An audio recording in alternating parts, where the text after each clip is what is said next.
Shalom. Shalom and welcome. This is Man's Final Steps. Man's Final Steps. A continuing series to those that would be part of the 144,000 and multitude mentioned in Revelations chapter 7 and 14. Today is December 15th, 2013. My name is Symmanayah. If you're tuning in for the first time, you will come to know that these messages are addressed to those I consider my brothers, my sisters, my family. Those who are made one by Yahushua, our Mashiach, who seek to do the will of the Almighty Father Yahuwah.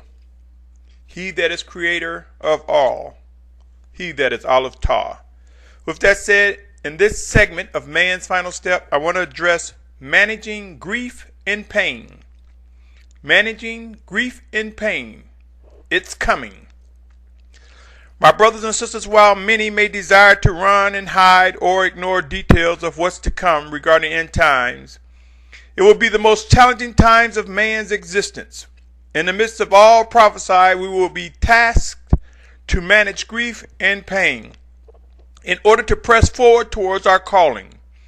The 144,000 and the rise of the multitude must and will come to be. Nothing, nor man, nor woman, nor child, nor government, nor army, nor anything can stop this gathering from emerging. Pray and watch.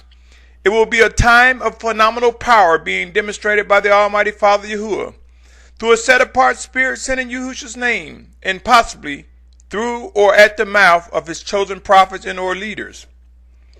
Allow me to present the following verses, and while reading them, I ask you to consider this question.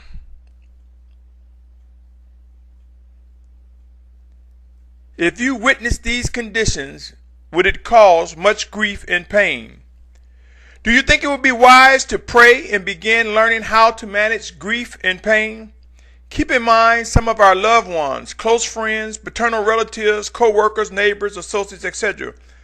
will be in the number of the oblivious, those who will be clueless, unaware, and rebellion regarding the coming conditions. Let me read those verses. Matthew 24, verse 6 and 7. And you shall begin to hear of fightings and reports of fightings, and see that you are not troubled, for these have to take place, but the end is not yet. 24:7 says, nations shall rise against nation, reign against reign, and there shall be scarcities of food, and deadly disease, and earthquake in places. Again, I ask you, do you think that there will be grief and pain as we witness these things come to be? Revelation 6:4 says, another horse, fiery red, went out, and it was given to the one who sat on it to take peace from the earth, and that they should slay one another, and a great sword was given to them. In death, my brothers and sisters, again, can we see grief and pain over the horizon? Revelation 6:8 says, and I looked and I saw a pale horse, and he who sat on it had the name Death, and the grave followed with him, and authority was given to them over a fourth of the earth to kill with sword and with hunger and with death and by the beast of the earth. Destruction is coming, my brothers and sisters. It said over a fourth. Revelation 7:4 says, and I heard the number of those who were sealed, 144,000 sealed out of all the tribes of the children of Yasharal. Revelation 7:14 said, and I said to him, Master, you know, and he said to me, these are those coming out of the great distress, having washed their robes and made them white in the blood of the Lamb. I submit to you, brothers and sisters, I ask you, will there be grief and pain in the midst of what I just mentioned that is coming? Do you believe the need to learn how to manage our grief and pain will be critical in order for us to stay on task regarding a great gathering that will occur? Remember, the 144,000 and multitude will take shape. Thus, that means it will result in a gathering from many directions, from many different points. There will be intermittent movement until the whole group have come together. Be mindful of such. 1 Thessalonians 5:9 talks about how we're not appointed to wrath. That's 1 Thessalonians 5:9. But keep in mind Colossians 3:6. that informs us that Yahuwah's wrath, the Almighty Father's wrath, will be for the children of disobedience. My brothers and sisters, it will be wise to learn to adjust perspectives and come to understand this is the plan of the Almighty Father Yahuwah that will be and is unfolding. Keep in mind, all promises from the Most High Father Yahuwah will come to be, and the wicked ones will meet his wrath. Also keep in mind, during our refining process, we will witness tragedies that will occur as we travel and begin our gathering process. There will be brothers and sisters who will become martyrs. There will be those killed for Yahushua's namesake. There will be those who will face tragic ends, and we will witness, yes, we will witness much of these occurrences happen before our eyes.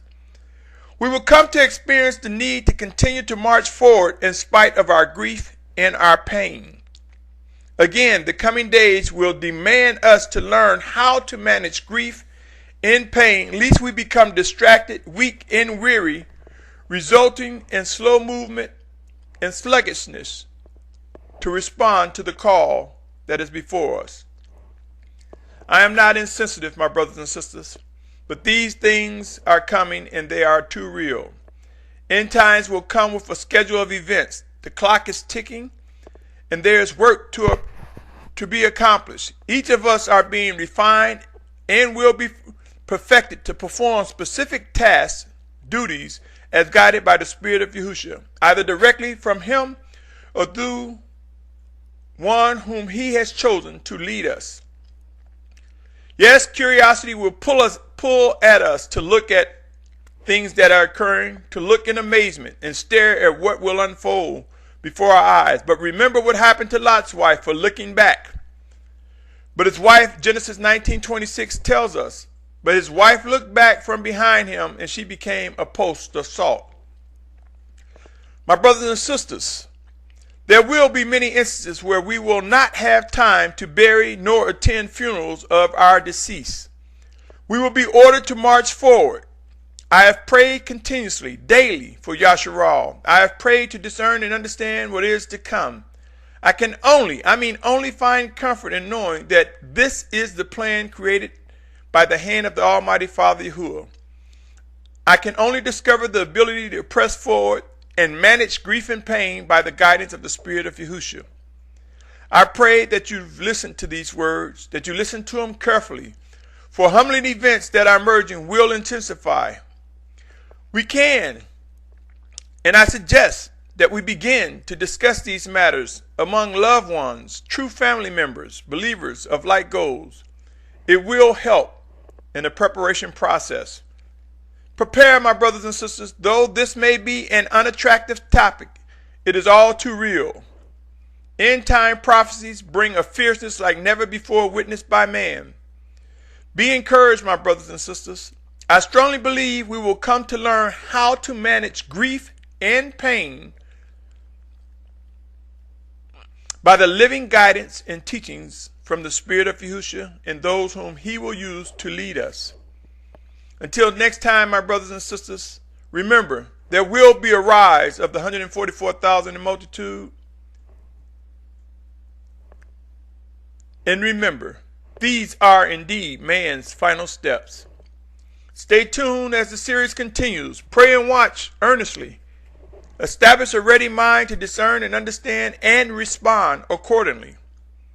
Pray and watch, my brothers and sisters, and continue to press forward and to improve worship and obedience as we are refined and perfected to participate in the fulfillment of end-time prophecies.